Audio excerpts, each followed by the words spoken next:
A perseguição aos primeiros cristãos.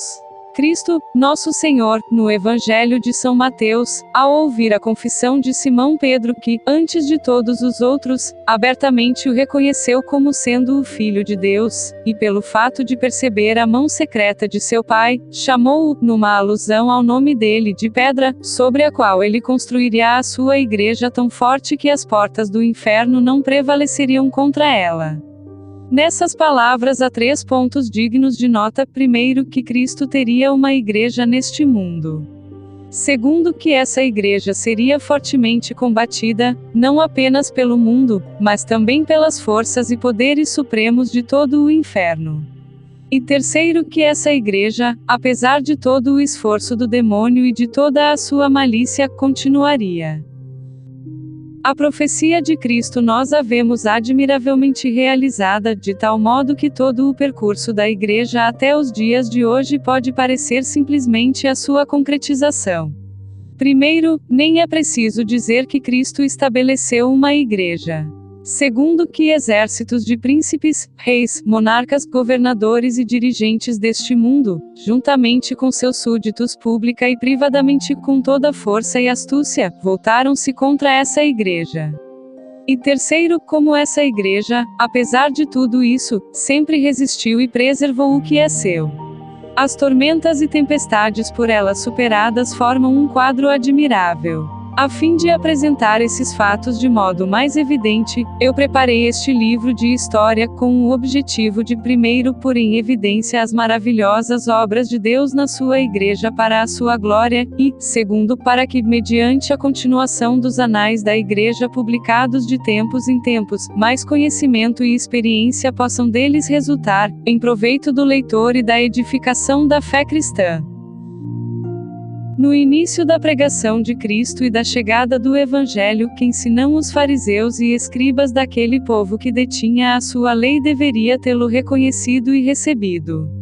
No entanto, quem o perseguiu e rejeitou mais do que justamente eles? Qual foi a consequência? Eles, recusando Cristo como seu rei e escolhendo serem súditos de César pelo próprio César, foram com o tempo destruídos. O mesmo exemplo do irado castigo de Deus deve ser igualmente visto nos próprios romanos. Pois quando Tibério César, ao tomar conhecimento por cartas de Pôncio Pilatos dos feitos de Cristo, dos seus milagres, ressurreição e ascensão ao céu, e de como ele foi recebido como Deus por muitos, tendendo o próprio imperador para essa crença, aconselhou-se ele sobre o caso com todo o Senado de Roma e propôs que Cristo fosse adorado como Deus. Os senadores, não concordando com a proposta, recusaram-na porque, contrariando a lei dos romanos, ele foi consagrado, disseram eles, como Deus antes que o Senado de Roma o tivesse aprovado por decreto. Assim os vaidosos senadores, satisfeitos sob o reinado do imperador e não satisfeitos sob o manso Rei de Glória, Filho de Deus, foram atormentados e apanhados em armadilhas pela sua injusta recusa, exatamente do modo que eles escolheram. Pois como preferiram o imperador e rejeitaram Cristo, assim a justa permissão de Deus atiçou contra eles os seus imperadores de tal sorte que os próprios senadores foram quase todos destruídos e toda a cidade foi afligida do modo mais horrível pelo espaço de quase 300 anos. Em primeiro lugar, o mesmo Tibério que, durante grande parte do seu reinado foi um príncipe discreto e tolerável, tornou-se depois um tirano severo e cruel que não favoreceu nem mesmo a própria mãe, nem poupou os seus sobrinhos ou os príncipes da cidade que eram seus conselheiros pessoais, preservando a vida de apenas 2 ou 3 de 20 que eram. Suetônio relata que Tibério era tão duro por natureza e tão tirano que num único dia ele registrou o nome de 20 pessoas que deveriam ser conduzidas ao local da execução. Durante o seu reinado, por justo castigo de Deus, Pilatos, sob o qual Cristo fora crucificado, foi preso e enviado para Roma, deposto, depois banido da cidade para Vienne, em Dauphiné, onde acabou se matando. Agripa, o velho, também foi atirado na prisão por Tibério, mas em seguida foi-lhe restituída a liberdade. Depois da morte de Tibério, sucederam-se Calígula, Cláudio Nero e Domício Nero. Esses 3 foram igualmente flagelos do Senado e do povo de Roma. O primeiro ordenou que ele mesmo fosse adorado como Deus, que se erigissem templos em seu nome. Costumava sentar-se no templo entre os deuses, exigindo que imagens dele fossem expostas em todos os templos, inclusive no de Jerusalém.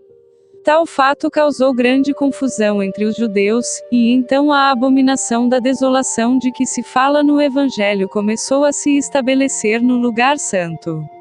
A crueldade do seu caráter, ou então o seu descontentamento com os romanos, foi tal que ele desejava que todo o povo de Roma tivesse apenas um pescoço para que ele, a seu bel prazer, pudesse destruí-lo coletivamente.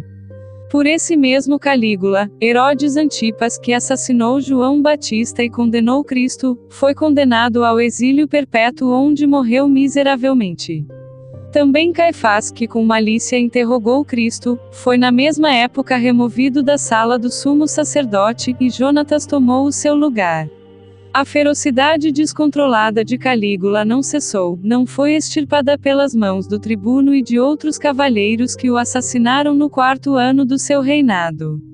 Depois de sua morte foram encontrados no seu gabinete 2 livrinhos, um intitulado A Espada, o outro, O Punhal. Neles estavam escritos os nomes dos senadores e nobres de Roma que ele pretendia levar à morte. Além disso, foi encontrado um cofre no qual estavam guardados diversos tipos de veneno dentro de vidros e frascos com a finalidade de destruir um espantoso número de pessoas.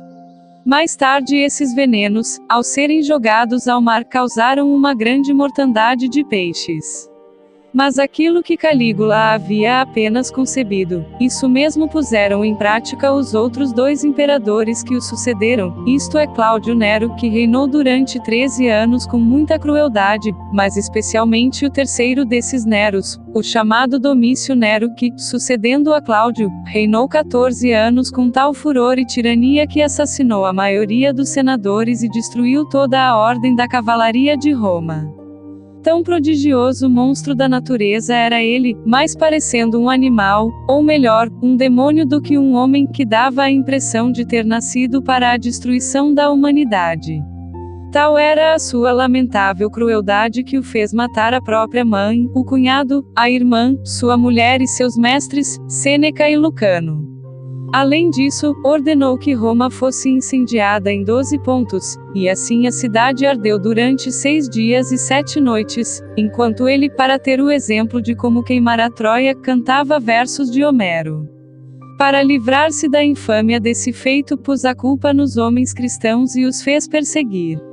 E assim continuou esse lastimoso imperador até que finalmente o Senado, proclamando o inimigo público dos seres humanos, o condenou a ser arrastado pela cidade e depois flagelado até a morte. Temendo essa punição, ele, escapando das mãos dos seus inimigos, fugiu no meio da noite para uma herdade de um de seus servos, no interior, onde foi forçado a matar-se, queixando-se de que não lhe sobrará nenhum amigo e nenhum inimigo disposto a fazer aquilo por ele.